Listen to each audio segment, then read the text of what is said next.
જો વિદ્યાર્થી મિત્રો આજે આપણે આપણા અભ્યાસક્રમનું ધોરણ 11 ચેપ્ટર 4 ચાલુ કરી રહ્યા છીએ, જેનું નામ છે રાસાયણિક બંધન અને આણ્વીય રચના.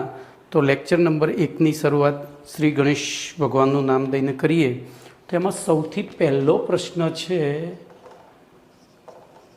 રાસાયણિક બંધન એટલે શું? આવો પ્રશ્ન છે. તો એકદમ પપ્પુ જેવો પ્રશ્ન છે. બોલો, આપણને ખબર છે 11મું ધોરણ પહેલો પાઠ ભણી ગયા કે આપણી પાસે આવર્ત કોષ્ટકમાં જેટલા તત્વો છે એ તત્વો પૈકી હિલિયમ, નિયોન, આર્ગોન, ક્રિપ્ટોન, ઝીનોન અને રેડોન આમની જ ઇલેક્ટ્રોન રચના સ્થાયી છે, બાકીના બધાની અસ્થાયી છે. તો એ અસ્થાયી છે તો શું કરે છે? તો ઇલેક્ટ્રોનની આપલે કે ભાગીદારી દ્વારા એકબીજા સાથે જોડાઈને, દાખલા તરીકે એને પાસે 1 ઇલેક્ટ્રોન છે, ક્લોરિન પાસે 7 ઇલેક્ટ્રોન છે, તો અષ્ટક રચના પૂર્ણ કરવા હવે એનેની ઇલેક્ટ્રોન રચના 10મા ધોરણ પ્રમાણે 2 8 1 અને આની 2 8 7 છે. આને 1ની જરૂર છે અને આને 1 ગુમાવવો છે. તો આ આને આપી દેશે. એ આપી દે એટલે અહીંયા ધન વીજભાર, અહીંયા ઋણ વીજભાર પેદા થાય, બરાબર? તો ધન અને ઋણ વીજભાર વચ્ચે આકર્ષણ, એક આકર્ષણ કહેવાય. ચલો બીજું ઉદાહરણ લઈએ, HCl. તો HClની બાયતમ કક્ષામાં પણ 1 ઇલેક્ટ્રોન અને ક્લોરિનની બાયતમ કક્ષામાં 7 ઇલેક્ટ્રોન. તો આવી પરિસ્થિતિમાં એક વસ્તુ યાદ રાખજો, હાઇડ્રોજન ક્યારે પણ ઇલેક્ટ્રોનનું દાન કરતો નથી. કેમ? જો એ દાન કરે તો એ પોતે પ્રોટોન બની જાય.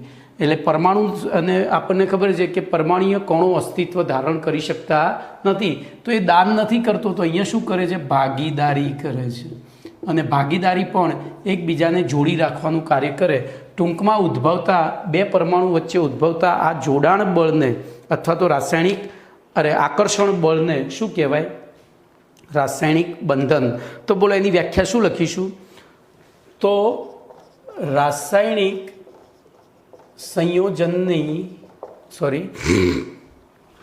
સંયોજનના સ્પીસીઝમાં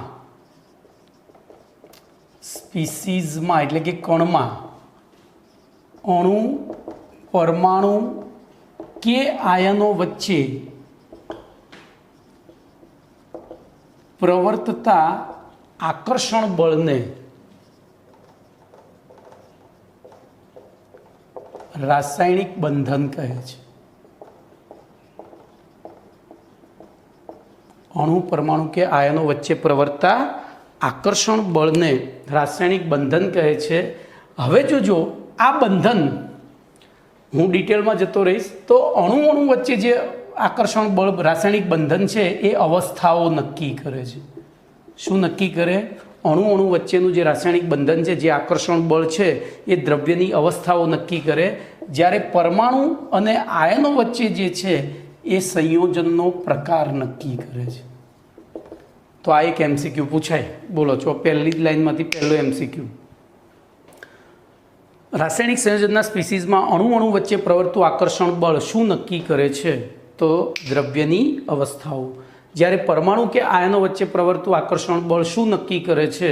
તો જે તે સંયોજનનો પ્રકાર. ચલો ઓકે, હવે બીજો પ્રશ્ન લઈશું. તો બીજો પ્રશ્નનું બંધારણ અથવા તો વિધાન જોઈએ.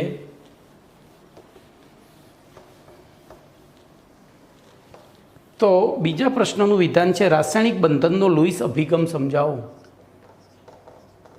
રાસાયણિક બંધનનો લુઈસ અભિગમ સમજાવો. જો આપણે રાસાયણિક બંધન ભણીએ છીએ તો જુદા જુદા વૈજ્ઞાનિકોએ રાસાયણિક બંધન સમજાવવા માટેના પ્રયાસો અહીંયા સમજવા પડે. એમાં સૌથી પહેલો પ્રયાસ લુઈસે કર્યો હતો. જો મેં એક વાક્ય વાપરેલું છે કે લુઈસ, જેમ ફિઝિક્સની અંદર the Albert Einstein the great, એમ અહીંયા લુઈસ છે. જો લુઈસ દરેક વખતે પોતે જ પહેલા જ ધડાકે સફળ થયા છે એવું નથી. તો એમને સફળતા માટે કસરત તો કરી જ છે, એમને પણ સફળતા માટે કસરત તો કરી જ છે. તો એ કસરત આપણે જોઈએ તો સૌથી પહેલાં એમને આપ્યો તો લુઈસ અભિગમ. હવે તો એના પરિચયમાં લખીએ ઈસવીસન 1916માં. યાદ રહેતો ઠીક, નહીંતર સીધું ચાલુ કરી દેવાનું. હવે લુઈસ નામના વૈજ્ઞાનિકે તત્વોના પરમાણુઓની ઇલેક્ટ્રોન રચના અને તેમની સ્થિરતાના સંદર્ભમાં તત્વોની ઇલેક્ટ્રોન રચના, બરોબર, પરમાણુઓની ઇલેક્ટ્રોન રચના અને તેના સ્થિરતાના સંદર્ભમાં બે કે તેથી વધુ તત્વો વચ્ચે રાસાયણિક બંધન દ્વારા સંયોજનની ઉત્પત્તિની સમજૂતી આપી હતી. તો ઈસવીસન 1916માં લુઈસ નામના વૈજ્ઞાનિકે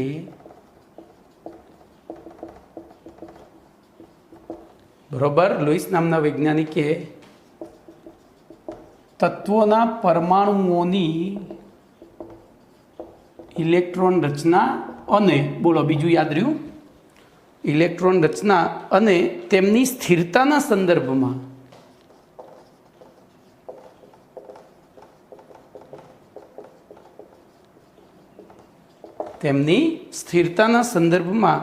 બે કે તેથી વધુ તત્વોના પરમાણુઓ વચ્ચે રાસાયણિક બંધન દ્વારા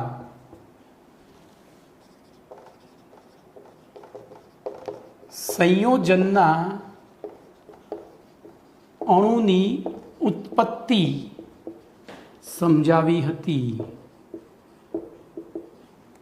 બરોબર, ઉત્પત્તિ સમજાવી હતી. આ સમજૂતીને લુઈસ અભિગમ કહેવામાં આવે છે.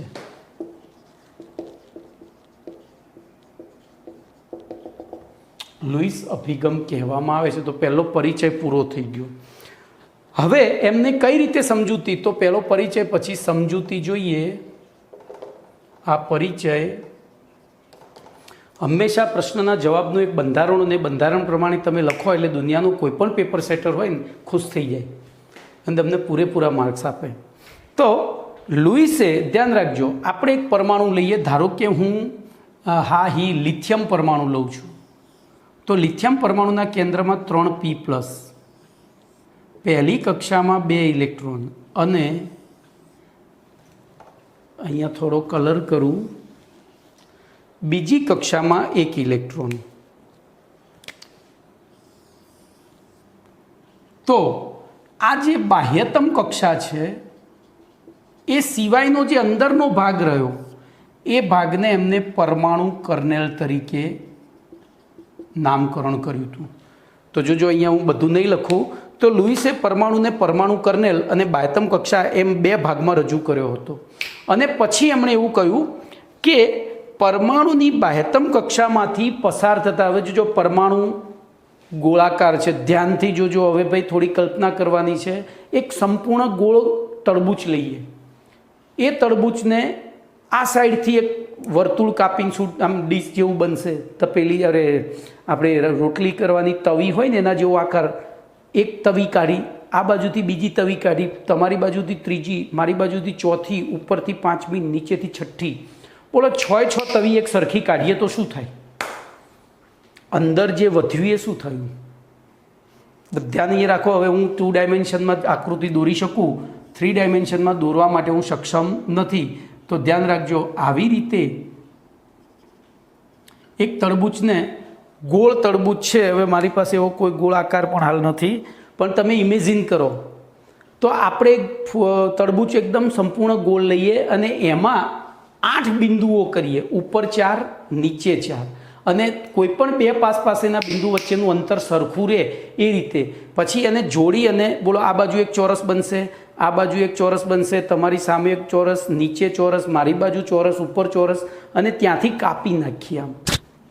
તો બોલો, ઉપર જે ટપકા હતા એ રહેવા દઈને બાકીનો ભાગ કાપીએ તો એક કાલ્પનિક સમઘન નીકળે.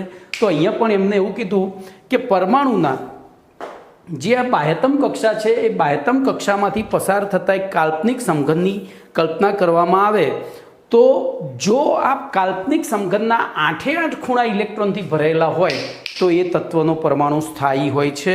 અને આ નિયમને અષ્ટકનો નિયમ કહે છે. આ વિધાનને ફરીથી થોડું વિચારજો તો જ આવડશે. તરબૂચનું ઉદાહરણ રાખો. તરબૂચમાં આપણે એક સંપૂર્ણ ગોળ તરબૂચ લઈએ અથવા તો ફૂટબોલ લઈએ. ફૂટબોલ સંપૂર્ણ ગોળ જ હોય. એમાં આંખ બંધ કરીને ઉપર 4 ટપકા અને નીચે 4 ટપકા કરીએ. એવી રીતે કે દરેક ટપકા વચ્ચેનું અંતર, પાસેના ટપકા વચ્ચેનું અંતર સરખું હોય. પછી એને જોડી દઈએ તો બોલો, ઉપર એક ચોરસ બનશે, નીચે એક ચોરસ બનશે, તમારી બાજુ એક ચોરસ બને, મારી બાજુ એક ચોરસ બને, ડાબી બાજુ ચોરસ, જમણી બાજુ ચોરસ. હવે ચોરસવાળા ભાગને કાપીએ તો અંદરથી રોટલી કરવાની તવીઓ 6 તવીઓ નીકળશે, ડાબી જમણીમાંથી 2, ઉપર નીચેથી 2 અને આગળ પાછળથી 2, અને વચ્ચેનો જે ભાગ વધ્યો તરબૂચનો એ સંપૂર્ણ સમઘન હશે. તો એ સમઘનના ખૂણા બોલો ક્યાં આવેલા હતા? એ તરબૂચની સપાટી ઉપર. એ સપાટી એટલે બાહ્યતમ કક્ષા. તો અહીંયા ફરી એકવાર આ વિધાન સાંભળશો. લુઈસે પરમાણુને 2 ભાગમાં વહેંચી દીધો. કયા 2 ભાગ?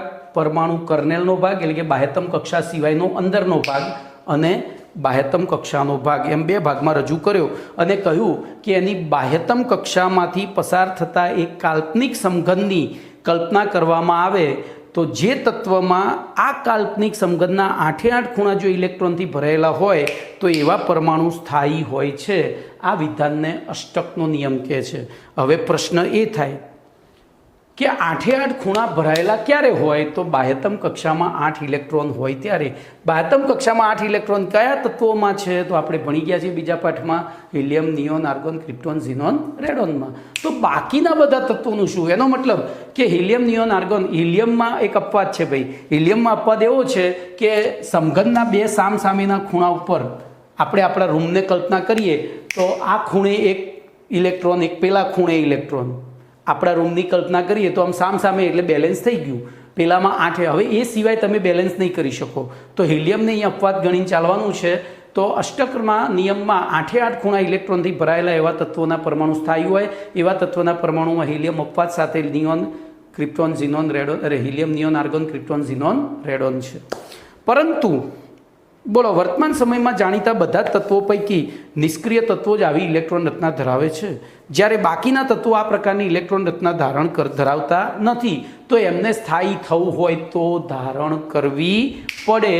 હવે તમે આકૃતિ તરફ જોજો એટલે તમને ખબર પડી જશે.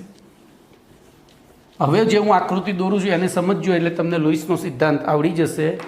ધારો કે હું સોડિયમનો એક સંયોજકતા કક્ષાની આકૃતિ, સોડિયમની ઇલેક્ટ્રોન રચના નિયોન કમ્પ્લીટ 3s1, પણ હું આને આ રીતે લખીશ helium complete 2s2 2p6 3s1, અને ક્લોરિનની લઈ લઉં તો ક્લોરિનની ઇલેક્ટ્રોન રચના લખીશ neon complete argon complete neon complete 3s2 3p6 5 લઈ લઉં. બોલો અહીંયા બાહ્યતમ કક્ષામાં એક ઇલેક્ટ્રોન, એટલે જો સોડિયમ માટે આપણે એક સમઘન દોરીએ તો પહેલો સમઘન દોરીશું જ.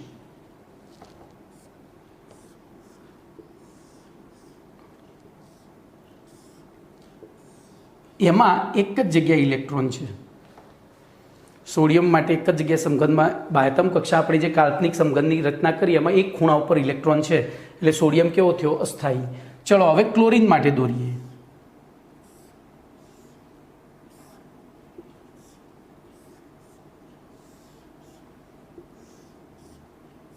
બોલો ક્લોરિન માટે તો ક્લોરિન પાસે 7 ઇલેક્ટ્રોન છે. તો કઈ કઈ જગ્યાએ છે વિચારો તો.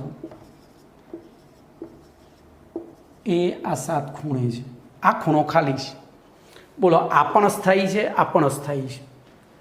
હવે ધારો કે આ ઇલેક્ટ્રોન અહીંયા આપી દે તો હું ત્યાં એ ઇલેક્ટ્રોનને, સોડિયમના ઇલેક્ટ્રોનને બ્લુ કલરથી દર્શાવીશ. એટલે બોલો આની બાહ્યતમ કક્ષામાં આ સમઘન, કાલ્પનિક સમઘનમાં 8 ઇલેક્ટ્રોન થઈ ગયા, એટલે કે હવે શું થઈ ગયું? સ્થાયી. પણ સ્થાયી થવા એ સીએલમાંથી શું બન્યું? સીએલ માઇનસ, કારણ કે એક ઇલેક્ટ્રોન મેળવ્યો. જોજો આની બાહ્યતમ કક્ષામાં એક હતો એને આપી દીધો, એટલે બોલો બાહ્યતમ કક્ષા હવે ખાલી જ થઈ ગઈ. તો બાહ્યતમ કક્ષા કોણ બની ગઈ? અંદરની 2p. આ 3 હતી પહેલી, હવે 2p 2 થઈ. તો 2માં તો 6 ખૂણે ઇલેક્ટ્રોન, 8 ખૂણે ઇલેક્ટ્રોન છે જ. જુઓ 8 ખૂણે ઇલેક્ટ્રોન તો છે જ. ખબર પડી? તો આ થઈ ગયો એક ઇલેક્ટ્રોન ગુમાવીને Na+, આ થઈ ગયો Cl-. બંને વચ્ચે પેદા થયું સ્થિર વિદ્યુતકીય આકર્ષણ અને બંને જોડાઈ ગયા. મારે ભાઈ છે ને હવે તમને ફરીથી આકૃતિ સમજાવવી પડશે. ધ્યાન અહીંયા રાખજો. થોડી ડીપમાં જઉં છું, ભલે એક લેક્ચર વધારે થતું પણ પાક્કા પાયે કરવું છે. તો પહેલું હું સોડિયમનું એક નાનું સમઘન દોરીશ, બરોબર, અને પછી એની બહાર બીજું સમઘન દોરીશ, એને બ્લુ કલરથી દોરું.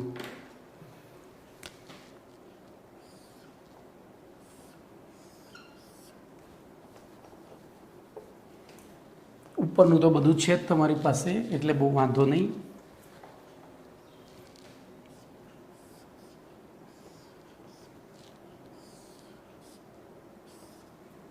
બરોબર. જોજો હવે આપણે આના ઇલેક્ટ્રોનને બ્લુ કલરથી દર્શાવીએ તો સોડિયમ ઇલેક્ટ્રોન રચના helium complete 2s2 2p6 3s1 છે.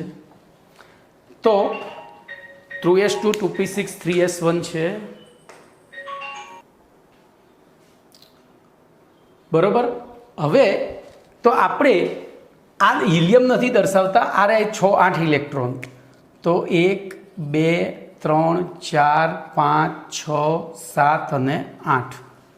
જ્યારે આ બારનો આ એક જ ખૂણે દર્શાવું. ચલો હવે ક્લોરીનનું લખું તો ક્લોરીન 17 છે, એની ઇલેક્ટ્રોન રચના તો નિયોન 3s2 3p5 છે. બોલો એવી પરિસ્થિતિમાં શું થશે? તો આપણે એનું સમઘન દોરી જ કાઢીએ.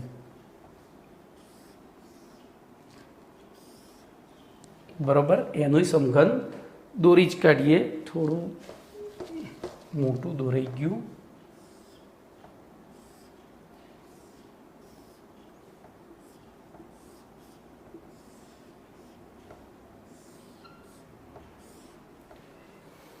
બોલો એમાં કઈ જગ્યાએ ઇલેક્ટ્રોન છે? તો અહીંયા છે. આ 7 ઇલેક્ટ્રોન છે, ગણી લો. તો આ 1 છે એટલે અસ્થાયી છે, આ 7 છે એટલે અસ્થાયી છે. તો આ ઇલેક્ટ્રોન અહીંયા આપી દે એટલે બોલો અહીંયા 12ની કક્ષા શું થઈ ગઈ? ગાયબ થઈ ગઈ. કારણ કે કક્ષા ક્યારે ગણાય? જો એમાં ઇલેક્ટ્રોન હોય તો. આ તો ઇલેક્ટ્રોન જ જતો રહ્યો, તો એને કક્ષા કહેવાય નહીં. કેમ? તો કક્ષાની વ્યાખ્યા શું હતી? ઇલેક્ટ્રોનના ભ્રમણ માર્ગને, પણ ઇલેક્ટ્રોન જ નથી. તો હવે જોજો આ શું બની ગયો? એક ઇલેક્ટ્રોન ગુમાવીને Na+. આ શું બની ગયો? Cl-. બરોબર. આ કોનો ઇલેક્ટ્રોન હતો? Na નો. તો હવે બંને વચ્ચે સ્થિર વિદ્યુતકીય આકર્ષણ પેદા થાય અને શું બની જાય છે? Sodium chloride. કમ્પ્લીટ. તો હવે બીજો મુદ્દો હું ફરીથી રિપીટ કરું છું, બોર્ડ ઉપર જોતા રહેજો. તો વર્તમાન સમયમાં જાણીતા બધા તત્વો પૈકી માત્ર નિષ્ક્રિય તત્વો જ આ પ્રકારની અષ્ટક રચના ધરાવતા હોય છે, જ્યારે બાકીના તત્વો આ પ્રકારની અષ્ટક રચના ધરાવતા હોતા નથી. આથી આવા તત્વો તેમની બાહ્યતમ કક્ષામાંથી પસાર થતા કાલ્પનિક સમઘનના 8 ખૂણા ઇલેક્ટ્રોનથી ભરાય તે માટે બીજા તત્વો સાથે ઇલેક્ટ્રોનની આપલે અથવા ભાગીદારી કરી એકબીજા સાથે જોડાઈ અને બાહ્યતમ કક્ષાની અષ્ટક રચના ધારણ કરે છે. બાહ્યતમ કક્ષાની અષ્ટક રચના પ્રાપ્ત કરે છે. આ પ્રકારના જોડાણને રાસાયણિક બંધન કહે છે અને પરમાણુઓ વચ્ચે રાસાયણિક બંધન દ્વારા ઉત્પન્ન થતી સ્પીસીઝને સંયોજનનો અણુ કહે છે. બોલો મેં ઉદાહરણ 2 આપી દીધા છે. NaCl બનાવી દીધું. એ પ્રમાણે બોલો HFOCl વગેરે જેવા પરમાણુઓ છે. તો HFOCl તો હાઇડ્રોજનની બાહ્યતમ કક્ષામાં 1, ઓક્સિજનની બાહ્યતમ કક્ષામાં 6, ફ્લોરિનની બાહ્યતમ કક્ષામાં 7, Clની બાહ્યતમ કક્ષામાં 7. આપણે ભણી ગયા છીએ ત્રીજા પાઠમાં કયા તત્વો ઇલેક્ટ્રોનનું દાન કરે? તો જેની બાહ્યતમ કક્ષામાં 1 2 કે 3 ઇલેક્ટ્રોન હોય એવા જ. જેની બાહ્યતમ કક્ષામાં 1 2 કે 3 ઇલેક્ટ્રોન હોય એવા જ દાન કરે. જેની બાહ્યતમ કક્ષામાં ઇલેક્ટ્રોન 5 6 કે 7 હોય એ મેળવવા પ્રયત્ન કરે અથવા ભાગીદારી કરે. તો બોલો આ બધા જે મેં કહ્યું એમ કે હાઇડ્રોજન, ઓક્સિજન, ફ્લોરિન, ક્લોરિન વગેરે જેવા પરમાણુઓ પોતાના જેવા જ કે બીજા પરમાણુઓ સાથે બાહ્યતમ કક્ષાના ઇલેક્ટ્રોનની ભાગીદારી કરીને પેલો આપવા તૈયાર હોય તો ઠીક, ના આપે તો ભાગીદારી કરીને સ્થાયી અષ્ટક રચના ધારણ કરે છે અને એકબીજા સાથે જોડાય છે.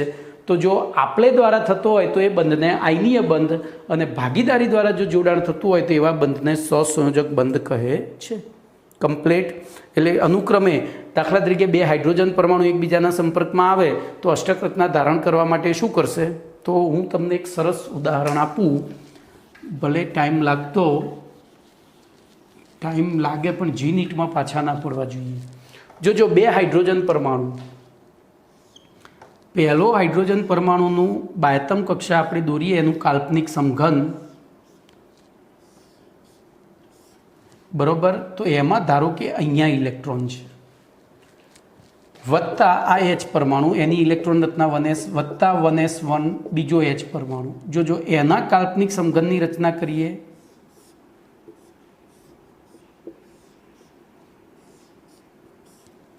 તો એમાં અહીંયા ઇલેક્ટ્રોન છે.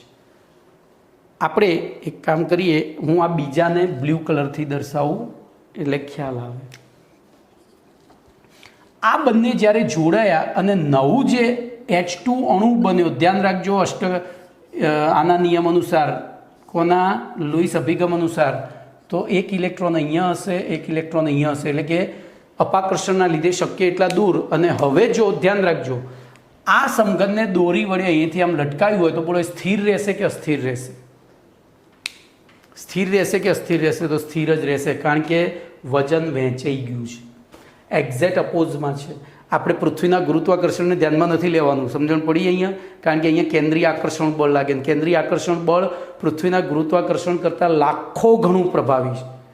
એટલે પૃથ્વીના ગુરુત્વાકર્ષણને ધ્યાનમાં લેશો ને તો આ રીતે થઈ જશે, આમ ઊભો થઈ જશે. આમ જોઈએ ને, આમ તો આ દોરી છે ને અહીંયાથી આમ દેખાશે, તોય બેલેન્સમાં રહેશે. જુઓ કમ્પ્લીટ. તો આ થયો H2 અણુ. અને H2 અણુમાં બોલો બાહ્યતમ કક્ષામાં ખબર પડી કે નહીં? એવી રીતે કાર્બન લઉં, ધ્યાન રાખજો. તો 2 કાર્બન પરમાણુ C2 કઈ રીતે બનાવે છે એ સમજાવી દઉં. આમાંથી ને આમાંથી બોલો, કાર્બનનો પરમાણુ ક્રમાંક કેટલો? બોલો. તો 6 એટલે તો હિલિયમ કમ્પ્લીટ 2s2 2p2 થાય. તો જો આમાં ઇલેક્ટ્રોન શક્ય એટલા એકબીજાથી દૂર ગોઠવા પ્રયત્ન કરે તો 4 ઇલેક્ટ્રોન છે, 2 અહીંયા ગોઠવાયા અને 2 અહીંયા ગોઠવાયા. દેખાય? જો એકબીજાથી શક્ય એટલા એકબીજાના વિકર્ણીય સ્થાનમાં છે. એવી રીતે બીજા કાર્બન પરમાણુમાં એ આ રીતે ગોઠવાયા, બીજા કાર્બન પરમાણુમાં એ આ રીતે ગોઠવાયા. અને એમાંથી જ્યારે C2નું નિર્માણ થયું તો આ 2 એકબીજા સાથે ભળી ગયા. બોલો ભળી ગયા એટલે હવે હું બીજી આકૃતિ નથી દોરતો. બોલો આ ઇલેક્ટ્રોન અહીંયા આવી ગયો, આ ઇલેક્ટ્રોન અહીંયા આવી ગયો, આ ઇલેક્ટ્રોન અહીંયા આવ્યો ને આ ઇલેક્ટ્રોન અહીંયા આવ્યો. બોલો અષ્ટક રચના પૂર્ણ થઈ ગઈ, એટલે C2 સ્થાયી થયો. પડી કમ્પ્લેટ. તો આ વસ્તુ અહીંયા, તો અહીંયા તમારો બીજો પ્રશ્ન લુઈસ સિદ્ધાંત અથવા તો લુઈસ અભિગમ પૂરો થયો. હવે એની મર્યાદા જાણીએ. તો ધ્યાન રાખજો, આ લુઈસ અભિગમ એક સમાન પ્રકારનું બંધારણ ધરાવતા અણુઓની બંધ વિયોજન એન્થાલ્પી અને બંધ લંબાઈમાં તફાવત શા માટે હોય છે?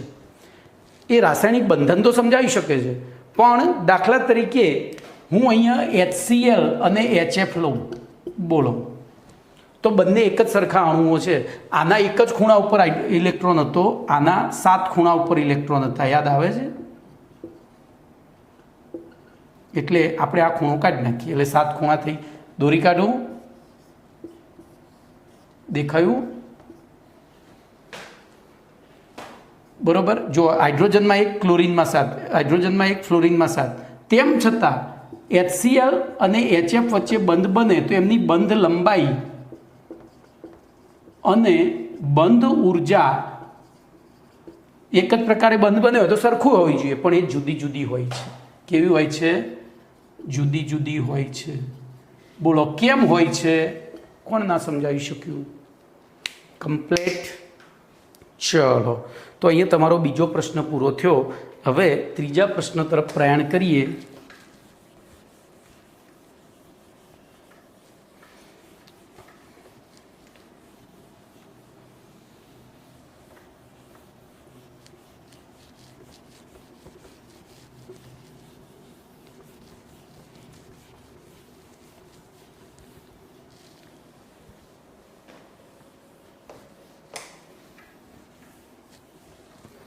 ત્રીજા પ્રશ્ન તરફ પ્રયાણ કરીએ તો લુઈસ સંજ્ઞાઓ જોજો. હવે પ્રશ્ન નંબર 3, લુઈસ સંજ્ઞાઓ સમજાવો. તો મેં જે પેલું દોર્યું હતું સમઘન, એ વારંવાર ન દોરવું પડે, એ વારંવાર ન દોરવું પડે એટલે લુઈસ સંજ્ઞાઓ આપી હતી. આ શોર્ટમાં કહી દઉં તો ધ્યાન રાખજો, પરમાણુના બાહ્યતમ કોષમાં આવેલા ઇલેક્ટ્રોનને સંયોજકતા ઇલેક્ટ્રોન કહેવામાં આવે છે. અને અણુની રચનામાં પરમાણુની અંદરના કોષના ઇલેક્ટ્રોન ભાગ લેતા નથી, એટલે કે પરમાણુ કર્નેલ ભાગ લેતો નથી. કોણ ભાગ લે છે? પરમાણુની બાહ્યતમ કક્ષાના ઇલેક્ટ્રોન. એટલે કે રાસાયણિક સંયોગીકરણમાં પરમાણુની અંદરના કોષના ઇલેક્ટ્રોન ભાગ લેતા નથી. માત્ર તો લખીએ અહીંયા, પરમાણુની બાહ્યતમ કક્ષામાં આવેલા ઇલેક્ટ્રોનને સંયોજકતા ઇલેક્ટ્રોન કહે છે. અને આ ઇલેક્ટ્રોન રાસાયણિક બંધનમાં ભાગ લે છે.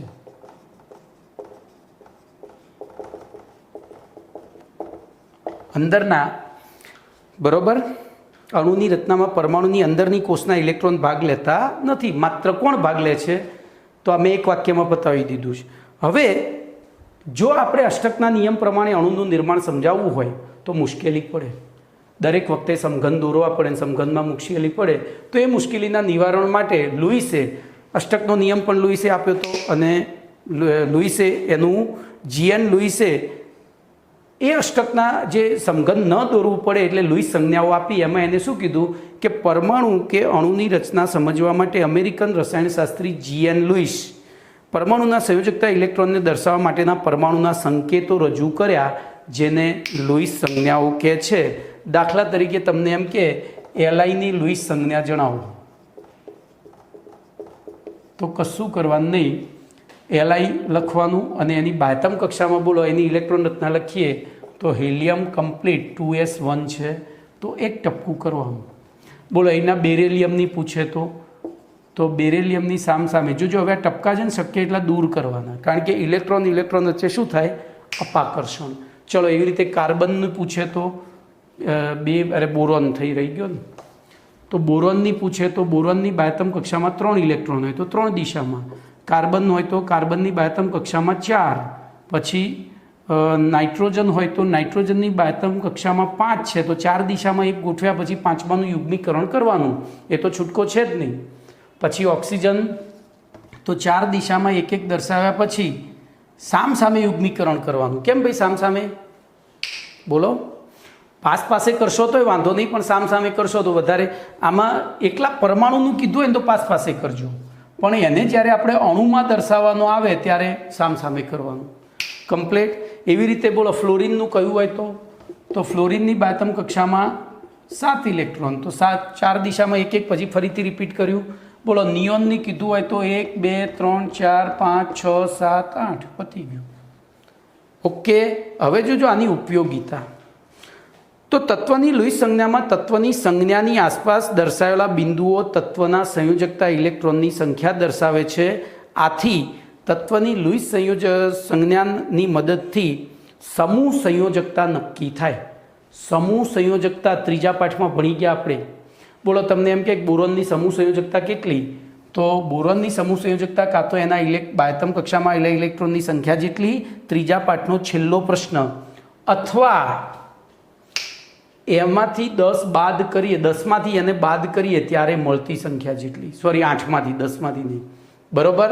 તો બોલો બોરોનની સંયોજકતા કાં તો +3 હોય કાં તો -5 હોય. યાદ આવે છે? હવે સંયોજકતા છે એટલે ± ચિહ્ન આવે નહીં. તો આ થઈ સમૂહ સંયોજકતા. જોજો આ સંયોજકતા કહેવાય, પણ એ ઇલેક્ટ્રોનને 8માંથી બાદ કરીને જે સંખ્યા મળે એને સમૂહ સંયોજકતા કહેવાય. તો સમૂહ સંયોજકતા શોધવી એના નાઇટ્રોજનની બોલો સમૂહ સંયોજકતા કેટલી થશે? તો નાઇટ્રોજનની સમૂહ સંયોજકતા 3 થાય. તો આસપાસ દર્શાવેલા બિંદુઓને એટલે કે ઇલેક્ટ્રોનની સંખ્યામાંથી 8 બાદ કરીએ, એટલે કે 8માંથી બાદ કરી દઈએ સંખ્યાને, તો સમૂહ સંયોજકતા પ્રાપ્ત થાય છે. આમ એની ઉપયોગિતા, લુઈસ સંજ્ઞાઓની ઉપયોગિતા સમૂહ સંયોજકતા નક્કી કરવા માટે થાય. ચલો એના પછી ચોથો અને મોસ્ટ આઈએમપી પ્રશ્ન. આ પ્રશ્ન આવડતો હશે એટલે તમને જી નીટના 40માંથી 20 પ્રશ્નોના જવાબ તો હું તમને કહી દઉં છું કે જે પ્રશ્નમાં અણુ સંબંધિત કંઈ પણ પૂછાય એમાં લુઈસ બંધારણ દોરો ને એટલે 99% તમારા જવાબ આવી જ જાય એવો આર્ટિકલ છે. તો પ્રશ્ન નંબર 4,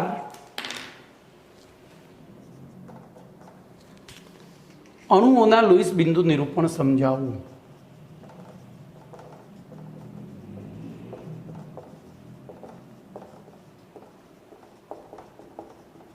હવે જોજો આમાં કેટલાક નિયમો લખવાના છે, પણ નિયમો હું એવું માનું છું કે ગોખવા કરતાં સમજવા વધારે સારા. બરોબર. તો આપણે એક ઉદાહરણ લઈને ચાલીએ. ધ્યાન રાખજો. તમને એવું કે H2SO4 નું લુઈસ બિંદુ નિરૂપણ કરો.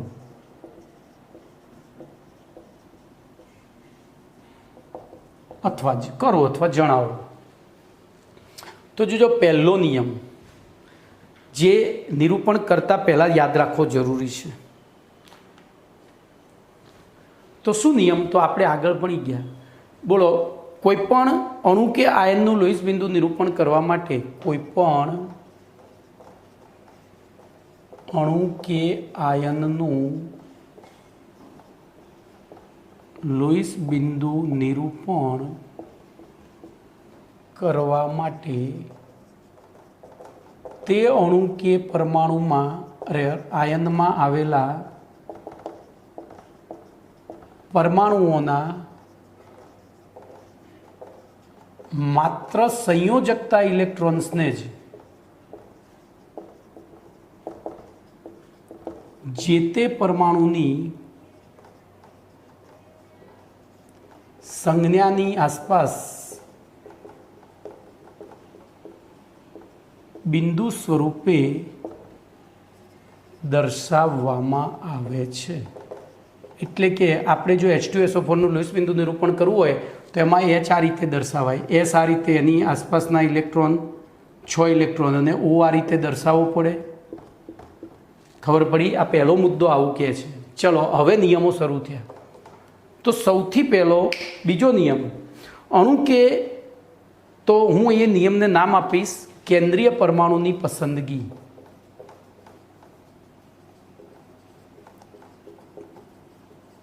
જોજો, તમારે કોઈ પણ આકૃતિ દોરવી હોય તો પહેલું કેન્દ્ર નક્કી કરવું પડે. દાખલા તરીકે આ એક કાગળ છે, એ કાગળમાં માણસની આકૃતિ દોરવી છે તો તમારે વિચારવું પડે ભાઈ આ કેન્દ્રથી પગ નીચે આવશે અને માથું ઉપર આવશે. પછી અહીંથી માથું દોરવાનું ચાલુ કરીએ તો પગ બહાર જતા રહે. એટલે હંમેશા કોઈ પણ આકૃતિ દોરવા માટે, કોઈ પણ ચિત્ર દોરવા માટે, આ ચિત્ર છે તો તમારે સૌથી પહેલું કેન્દ્ર નક્કી કરવું પડે. અહીંયા કેન્દ્રીય પરમાણુની પસંદગી નક્કી કરવી પડે. અને કેન્દ્રીય પરમાણુની પસંદગીનો નિયમ છે, પછી હું ટ્રીક આપીશ. તો નિયમમાં એવું છે, આપેલા અણુના હાજર પરમાણુઓ પૈકી ઓછા વિદ્યુત ઋણ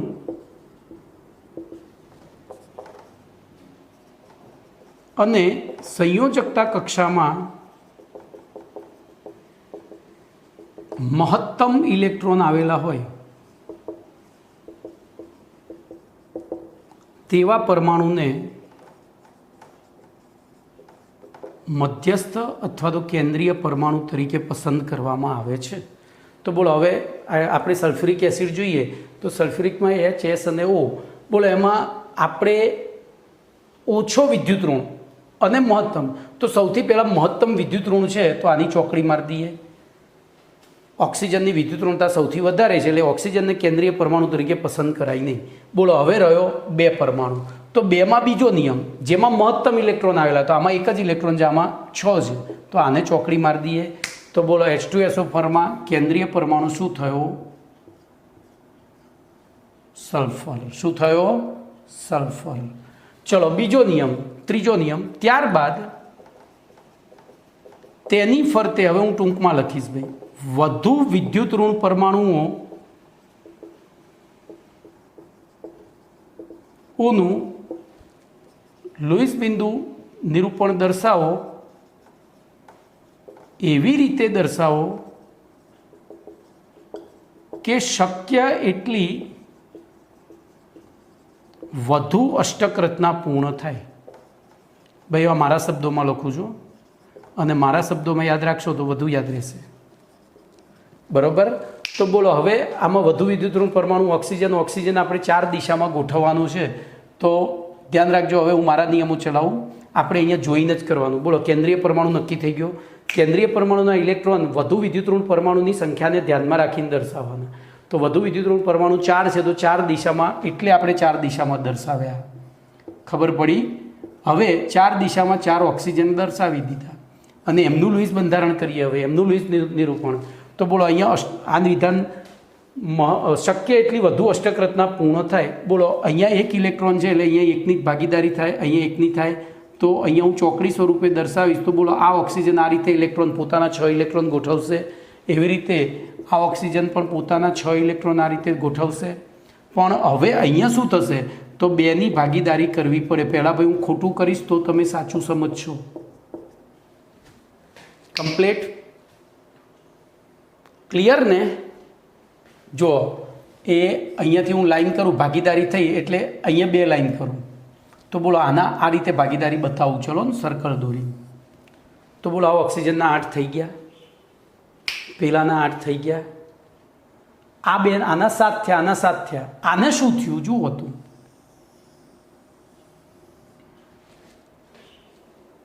તો સલ્ફરને ઝાડા થઈ ગયા જુઓ. 2, 2, 4, 2, 6, 2, 8, 2, 10 અને 12. તો આવી પરિસ્થિતિમાં તમારે એકચ્યુઅલી અહીંયા એક વસ્તુ યાદ રાખવી પડશે. જો સામે ડી વિભાગનું તત્વ હોય તો અહીંયા તો અપવાદમાં જ જઈશું. ડી વિભાગનું તત્વ હોય તો તમારે અહીંથી આમ એરો બતાવવાનું, એટલે કે સવર્ગ સહસંયોજક બંધ બતાવવાનું. ડી વિભાગનું હોય તો જો ભાઈ આમ, અને પેલા ઇલેક્ટ્રોન પાછળ દર્શાવી દેવાના એના પોતાના. પણ આ તો 2, 2 પી વિભાગના એવા છે, તો ત્યાં તમારે એવું કશું કરવાનું નહીં. અહીંયા ડબલ લાઈન જ દોરી દેવાની, ભલે ઝાડા થઈ જતા સલ્ફરને, ભલે સલ્ફરને ઝાડા થઈ જતા. જો અહીંયા બેમાંથી એક બાજુ ડી વિભાગ, બહારની બાજુ જ આમ તો જનરલી ડી વિભાગનું તત્વ હોય તો જ એવું કરી શકાય. તો અહીંયા ભલે ઝાડા થતા. બોલો હવે આપણે વધ્યું તો સલ્ફર પતી ગયો. હવે ઓક્સિજન, હાઇડ્રોજન, તો એક હાઇડ્રોજન અહીંયા મૂક્યો, એક હાઇડ્રોજન અહીંયા મૂક્યો. બોલો આની અષ્ટકતનાય પૂર્ણ, આનીય પૂર્ણ, આનીય પૂર્ણ, આનીય પૂર્ણ. તો જો આજુબાજુવાળા બધાની પૂર્ણ છે, વચ્ચેવાળાને ઝાડા થયા હોય, આપણે કોઈ જગ્યાએ ભીડમાં બેઠા હોઈએ, આજુબાજુમાં બધા જ શાંતિથી સ્થિર બેઠા હોય, વચ્ચેવાળાને ઝાડા થયા હોય તો બોલો ક્યાંય ખસી શકે ના, એને છેડે જ બેસવું પડે. તો બોલો આમની સ્થિરતાના કારણે સ્થાયી બન્યો છે આ સલ્ફર, એમની સ્થિરતાના કારણે સ્થાયી બન્યો છે. બોલો ક્લિયર? તો અહીંયા ડી વિભાગનું તત્વ જો આવશે એટલે હું શીખવાડીશ, હાલ આપણે એમાં ડીપમાં જવું નથી. તો આ થઈ ગયું લુઈસ બિંદુ નિરૂપણ. તો જો બીજા નિયમમાં જ મેં વાર્તા પૂરી કરી દીધી, પણ આ કોનું લુઈસ બિંદુ નિરૂપણ કર્યું? તટસ્થણુનું. હવે ધન આયન અને ઋણ આયનની વાત કરીએ, એટલે કે ત્રીજો, ચોથો અને પાંચમો નિયમ લઈએ. તો ધન આયન પહેલું લઈ લઈએ, એઝ પર ટેક્સ જઈએ તો ઋણ આયન લઈએ. દાખલા તરીકે CO3-2નું લોઈસ બિંદુ નિરૂપણ કરવું છે, ધ્યાન અહીંયા રાખજો. હવે અહીંયા નિયમ લખવાની જરૂર નથી, પેલા 2 જ નિયમો છે જે છે, તો ખાલી અહીંયા થોડું બુદ્ધિ દોડાવવાની છે. બોલો આમાંથી કેન્દ્રીય પરમાણુ કયો? તો કેન્દ્રીય પરમાણુ કાર્બન ને ઓક્સિજન, એમાં ઓક્સિજન વધુ વિદ્યુત ઋણ એટલે કાર્બન કેન્દ્રીય પરમાણુ. ચલો કાર્બનની બાયતમ કક્ષામાં કેટલા ઇલેક્ટ્રોન? તો કે કાર્બન પરમાણુ ક્રમાંક 6 એટલે 2, 4 તો 4. બોલો 4ને કેટલી દિશામાં ગોઠવવાના? તો 3 દિશામાં. તો 1, 2, 3 થઈ ગઈ, 3 દિશામાં 4 ગોઠવ્યા. હવે એની ફરતે 3 ઓક્સિજન ગોઠવી દઈએ. બોલો આ ઓક્સિજન શું કરશે? આ રીતે આને 1 મૂક્યો છે તો 1ની ભાગીદારી કરશે, 1 મૂક્યો છે તો 1ની ભાગીદારી કરશે, આને 2 મૂક્યા છે તો 2ની ભાગીદારી કરશે. બોલો આની અષ્ટકૃતના પૂર્ણ જુઓ તો કોની પૂર્ણ થઈ છે? જુઓ કોની પૂર્ણ થઈ? તો આ ઓક્સિજનની થઈને કાર્બનની થઈ, હજુ આ 2ની બાકી છે. તો અહીંયા ઋણ વીજભાર આપેલો છે, એનો મતલબ કે 2 ઇલેક્ટ્રોન વધારાના છે. તો આ વધારાના ઇલેક્ટ્રોન જ્યારે ઋણ આયનનું લોઈસ બિંદુ નિરૂપણ કરીએ ત્યારે વધારાના ઇલેક્ટ્રોન હંમેશા વધુ વિદ્યુત ઋણ પરમાણુ ઉપર દર્શાવવા પડે. હું અહીંયા એને સ્ટાર વડે દર્શાવીશ અને પછી ત્યાં માઇનસ વીજભાર દર્શાવવો પડે. બોલો કમ્પ્લેટ? આ થયું ઋણ આયનનું. એવી રીતે ધન આયનનું જોઈએ. ધન આયનમાં દાખલા તરીકે NH4+.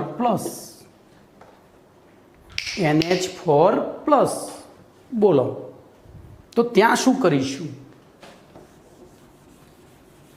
બોલો NH4+માં કોણ કેન્દ્રીય પરમાણુ?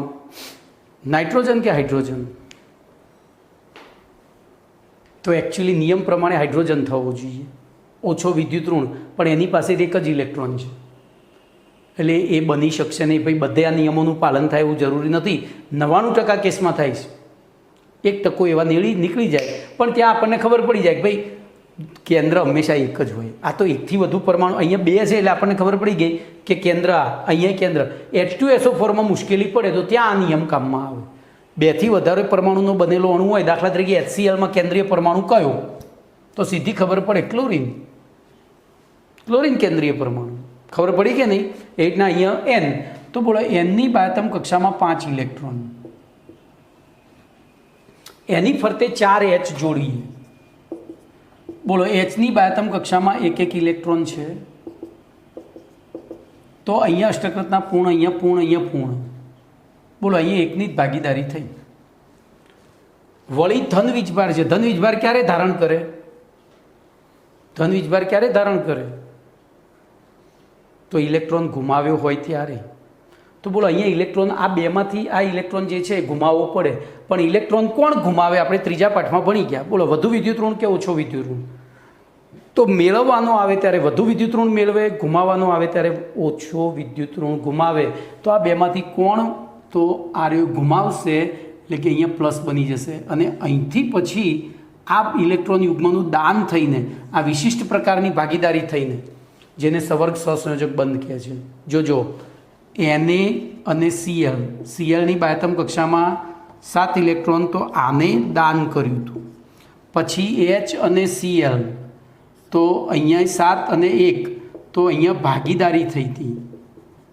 તો ઇલેક્ટ્રોન યુગ્મનું દાન થાય ત્યારે આયનીય બંધ, ઇલેક્ટ્રોન યુગ્મની ઇલેક્ટ્રોનની ભાગીદારી થાય ત્યારે સહસંયોજક બંધ. અને આ રીતે ઇલેક્ટ્રોન યુગ્મની આપલે થાય ત્યારે બનતા બંને સવર્ગ સહસંયોજક બંધ કહેવાય. ત્યારે બનતા બંધને કયો બંધ કહે છે? સવર્ગ સહસંયોજક બંધ. એટલે રાસાયણિક બંધના 3 પ્રકાર આવી ગયા. ઇલેક્ટ્રોનની આપલે દ્વારા થાય, એક પરમાણુ ગુમાવે અને બીજો મેળવે તો આયનીય. બંને જણા 1 ઇલેક્ટ્રોનની ભાગીદારી કરે, અથવા 2-2ની કરે, અથવા 3-3થી વધારે ભાગીદારી ના થાય, યાદ રાખજો.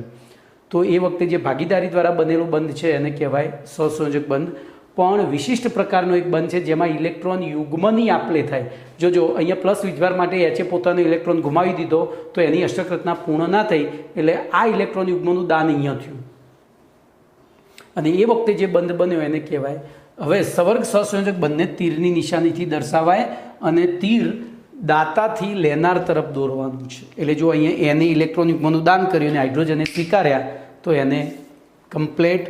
તો અહીંયા તમારો પ્રશ્ન નંબર 4, એમાં હવે મર્યાદા કહું તો લુઈસ બિંદુ નિરૂપણના આધારે ફક્ત આપણે બંધના પ્રકાર અને બંધની સંખ્યા જાણી શકીએ. બોલો આ અણુમાં કેટલા પ્રકારના બંધ છે? તો 2 પ્રકારના. કયા 2? તો આ 3 સહસંયોજક, આ સવર્ગ સહસંયોજક. આમાં એક જ પ્રકારનો કયો? આયનીય. આમાં એક જ પ્રકારનો સહસંયોજક. તો ફક્ત બંધના પ્રકાર જાણી શકીએ છીએ, બરાબર, પરંતુ અણુના આકાર વિશે કોઈ માહિતી મળતી નથી. વળી કેટલાક અણુઓમાં કેન્દ્રીય પરમાણુની અષ્ટક રચના અપૂર્ણ હોય. જોજો અપૂર્ણ હોય અથવા પૂર્ણ હોય છે, અથવા તો વધારાના ઇલેક્ટ્રોન ધરાવતા હોય. તેમ છતાં આવા અણુઓ સ્થાયી હોય છે.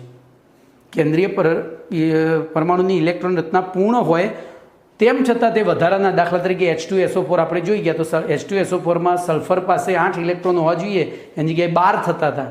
તેમ છતાં સલ્ફ્યુરિક એસિડ સ્થાયી છે.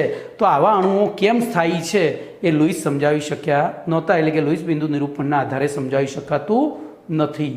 તો અહીંયા આપણે આજે 4થા પ્રશ્ન સુધી રાખીએ છીએ, અને તમારે એટલા માટે રાખું છું કે થોડી પ્રેક્ટિસ કરશો તો આગળ આવડશે, બરાબર. હું ચલાવીશ તો કોઈ ફાયદો નથી, તમે પ્રેક્ટિસ કરશો તો આવડશે. તો તમારા પેમ્ફલેટના પેજ નંબર 33, એટલે કે છેલ્લા પેજ ઉપર તમને હોમવર્ક આપ્યું છે. નીચેના અણુઓનું લુઈસ બંધારણ દોરો, તો એ દોરી કાઢવાનું છે. લગભગ 42 અણુઓ આપ્યા છે, એમાંથી જે નહીં આવડે હું શીખવાડીશ, તમારે દોરવાના છે, યાદ રાખજો. જો મેં આપેલા પેલા એમાંથી કોપી મારશો તો કેમેસ્ટ્રી નહીં આવડે, એ કહી દઉં. કોપી મારશો નહીં, ના આવડે તો મને 10 વખત પૂછો, હું શીખવાડીશ. Chemistry is the most toughest subject among the world.